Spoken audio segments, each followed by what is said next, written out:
આપણે આગલા લેક્ચરમાં જોયું હતું કે દ્રવ્યની ભૌતિક અવસ્થાને આધારે વર્ગીકરણ કર્યું હતું, બરાબર છે। હવે આજનો આપણો ટોપિક છે કે દ્રવ્યનું સ્થૂળદર્શીય અથવા જથ્થાબંધ અથવા રાસાયણિક લાક્ષણિકતાને આધારે વર્ગીકરણની વાત કરીએ, બરાબર છે। તો સ્થૂળદર્શીય અથવા જથ્થાબંધ અથવા રાસાયણિક લાક્ષણિકતાને આધારે દ્રવ્યને સૌપ્રથમ બે પ્રકારમાં વહેંચવામાં આવ્યા છે। પહેલું વાત કરીએ જેને કહીએ છીએ આપણે મિશ્રણ, जो भाग है शुद्ध पदार्थ के બે ભાગમાં એને વિભાજિત કરવામાં આવેલો છે, મિશ્રણો અને શુદ્ધ પદાર્થો। હવે આપણે શરૂઆત કરીશું મિશ્રણો। મિશ્રણો કોને કહીશું તો કે બે કે તેથી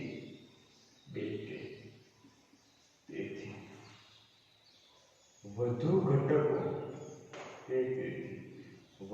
ઘટકો ગમે તે પ્રમાણમાં ભેગા રહેલા, બરાબર છે। મિશ્રણો કોને કહીશું કે બે કે તેથી વધુ ઘટકો અને ખાસ વસ્તુ છે ગમે તે પ્રમાણમાં જો ભેગા રહેલા હોય છે તેમને શું કહેવામાં આવે છે? મિશ્રણો તરીકે ઓળખવામાં આવે છે। આપણી આસપાસ રહેલા બધું શું છે? મિશ્રણો છે। આપણી આસપાસ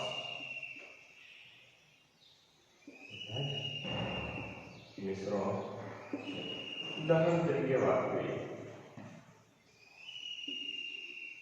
ખાંડનું દ્રાવણ છે, હવા છે, ચા છે, આ બધું જ શું છે તો કે એક પ્રકારના મિશ્રણો તરીકે ઓળખવામાં આવે છે। મિશ્રણો કોને કહીશું?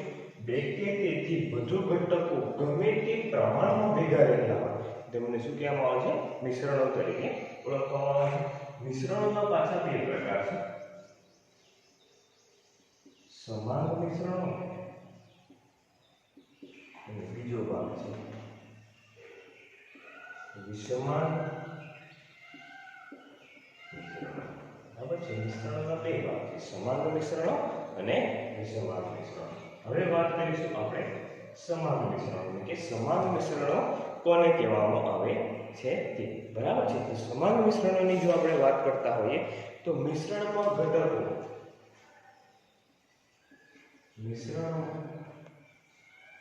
ઘટકો એકબીજા સાથે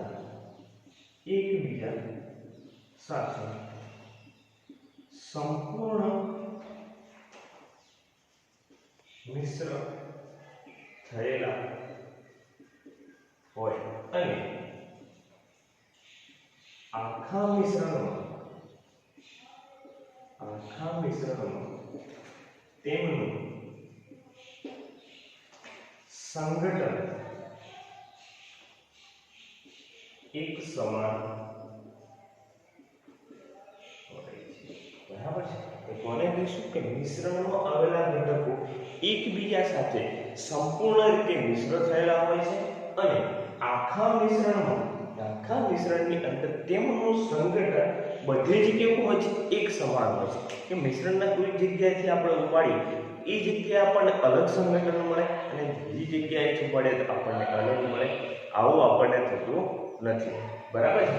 તો આ પ્રકારે શું કહીએ છીએ આપણે? સમાન મિશ્રણો તરીકે ઓળખવામાં આવે છે। ઉદાહરણ તરીકે જો વાત કરીએ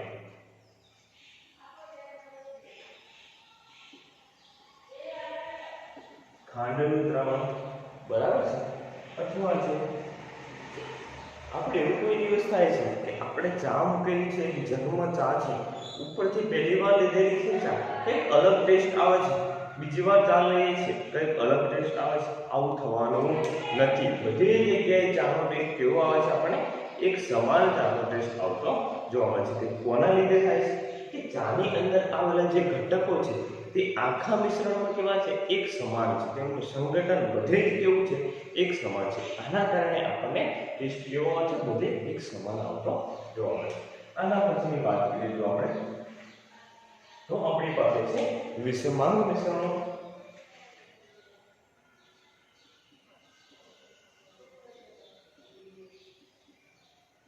વિષમાન વિષમાન મિશ્રણો કોને કહીશું? વિષમાન મિશ્રણો એટલે કે મિશ્રણમાં તેમનું સંઘટન, મિશ્રણમાં આવેલા ઘટકોનું સંઘટન એક સમાન હોતું નથી અને તે મિશ્રણમાં અલગ અલગ જોવા મળે. બરાબર છે કે મિશ્રણમાં આવેલા ઘટકોનું સંઘટન એક સમાન હોતું નથી અને તે મિશ્રણમાં અલગ અલગ આપણને જોવા મળતા હોય તો તેમને શું કહીશું? આપણે વિષમાન મિશ્રણ તરીકે ઓળખીએ છીએ. ઉદાહરણ જોઈએ વધારે સ્પષ્ટ થશે તો કે ક્ષાર અને ખાંડનું દ્રાવણ. ત્યાર પછીનું વાત કરીએ ઘઉં અને કઠોળમાં આવેલું કાકરા. બરાબર છે કે આપણે ઘઉં અને કઠોળની અંદર જો કાકરામાં જોઈશું તો બધી જગ્યાએ કાકરાનું પ્રમાણ એક સમાન હોતું નથી. બરાબર છે, કોઈ જગ્યાએ કાકરા વધારે હશે, કોઈ જગ્યાએ ઓછા હશે અને ઘઉં અને કાકરાને આપણે અલગ રીતે જોઈ શકીએ છીએ. બરાબર, જ્યારે આપણે સમાન મિશ્રણમાં જો ખાંડનું દ્રાવણ છે, બરાબર છે, તેમાં ખાંડ એટલે પાણીને આપણે અલગ જોવાના નથી. બરાબર છે, અલગ દેખાશે ને. જ્યારે વિષમાન મિશ્રણમાં શું થાય છે કે અંદર આવેલા ઘટકો આપણે અલગ અલગ જોઈ શકીએ છીએ. તો તેવાને શું કહીએ છીએ? આપણે વિષમાન મિશ્રણો તરીકે ઓળખવામાં આવે છે. મિશ્રણોની એક ખાસિયતતા છે, શુદ્ધ પદાર્થો કરતા મિશ્રણોની એક ખાસિયતતા છે, જે લાક્ષણિકતા તરીકે આપણે ઓળખીશું કે મિશ્રણોને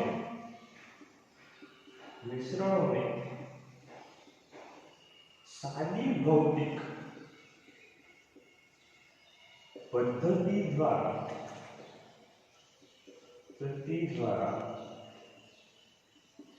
અલગ કરી શકાય. મિશ્રણને આપણે સાદી ભૌતિક પદ્ધતિ દ્વારા અલગ કરી શકીએ છીએ. જેવું કે ઉદાહરણ તરીકે વાત કરીએ હાથ વડે વીણી, ગાળ, નિશ્ચંદન. આવી ઘણી બધી પદ્ધતિઓ છે, સાદી ભૌતિક પદ્ધતિઓ કે જેમના દ્વારા આપણે મિશ્રણોને અલગ કરી શકતા હોઈએ છીએ. આ વાત થઈ આપણી મિશ્રણોની. બરાબર છે, ત્યાર પછીનું વાત કરીએ છીએ શુદ્ધ પદાર્થો વિશે. ઓકે, શુદ્ધ પદાર્થો કોને કહેવામાં આવે છે? આપણો બીજો ભાગ છે.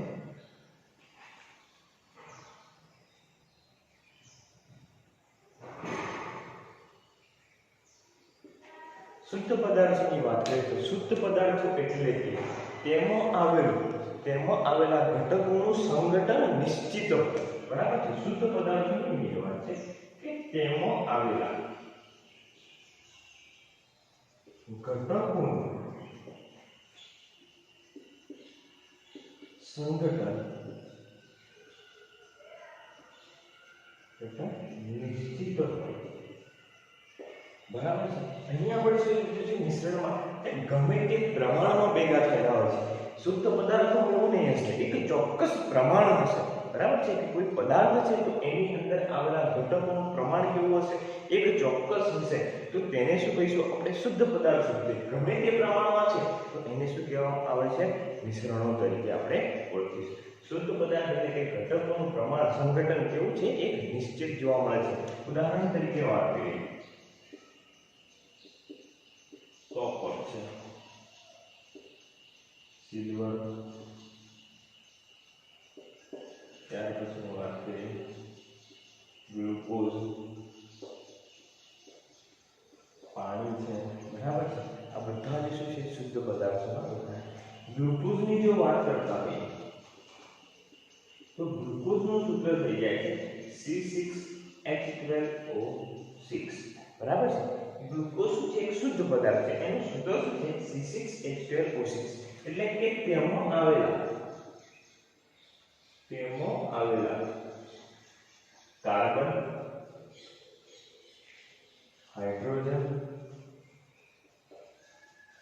અને ઓક્સિજનનું પ્રમાણ એક ચોક્કસ છે, તેમાં કાર્બનનું પ્રમાણ કેટલું છે? 6 કાર્બન હશે, 12 શું છે? હાઇડ્રોજન અને ઓક્સિજન કેટલા હશે? 6 છે. આવું પ્રમાણ કેવું છે? નિશ્ચિત છે. તો તેમને શું કહીશું? આપણે શુદ્ધ પદાર્થો તરીકે આપણે ઓળખવામાં આવે છે.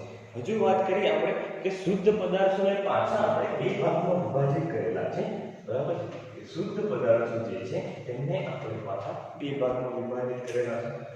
તેમના ભાગની વાત કરીએ તો શુદ્ધ પદાર્થોનો પહેલો ભાગ જે છે તેને આપણે કહીએ છીએ તત્વો, બીજા ભાગને આપણે કહીએ છીએ સંયોજનો, બરાબર છે? શુદ્ધ ભાગને બે ભાગમાં વિભાજિત કરેલા છે, તત્વો અને શું છે? સંયોજનો તરીકે. તત્વો કોને કહીશું? તત્વો એટલે કે એક જ પ્રકારના કણો ધરાવે છે, બરાબર છે? જેને શું કહેવામાં આવે છે? તત્વ તરીકે. તત્વ એટલે કે એક જ પ્રકારના કણો ધરાવે છે, જેવા કે એવા કણો કે જે પરમાણુ કે અણુ હોઈ શકે, બરાબર છે? ઉદાહરણ તરીકેની વાત કરીએ તો કે હાઇડ્રોજન,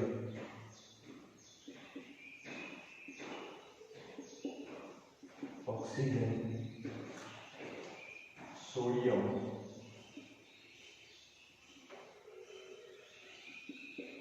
ક્લોરીન, આ બધા જ શું જોવા મળે છે આપણને તત્વો તરીકે. તત્વો કોને કીધા છે? કે એક જ પ્રકારના કણો ધરાવે છે, જેવા કે શું હોય છે?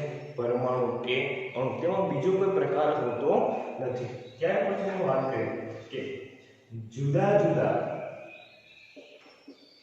તત્વોમાં કેવા છે? એક જ પ્રકારના, એટલે કે જુદા જુદા તત્વોમાં પ્રકાર સમાન છે,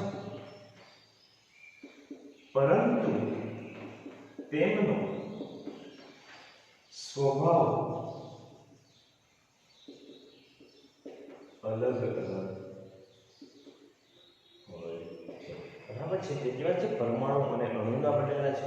બધા જ તત્વોની આપણે વાત કરીએ તો કે હાઇડ્રોજન છે એ પણ તત્વ છે, ઓક્સિજન છે એ પણ તત્વ છે, જે એક જ પ્રકારના પરમાણુ કે અણુથી બનેલું છે, પરંતુ તેમનો સ્વભાવ કેવો જોવા મળે છે? આપણને અલગ અલગ જોવા મળે છે. કે સ્વભાવ કેવા હોય છે?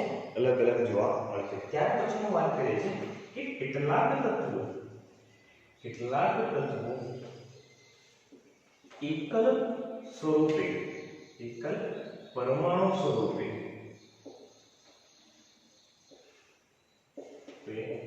હોય છે. ઉદાહરણ તરીકે છે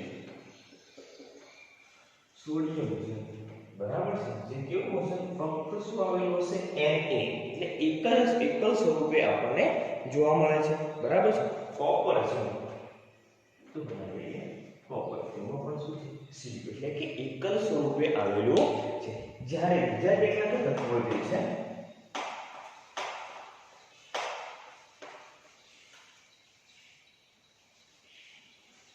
બહુ સારો એવો ટોપિક છે, મજા આવે એવો ટોપિક. ત્યાર પછી હું વાત કરીએ છીએ કે બીજા કેટલાક તત્વો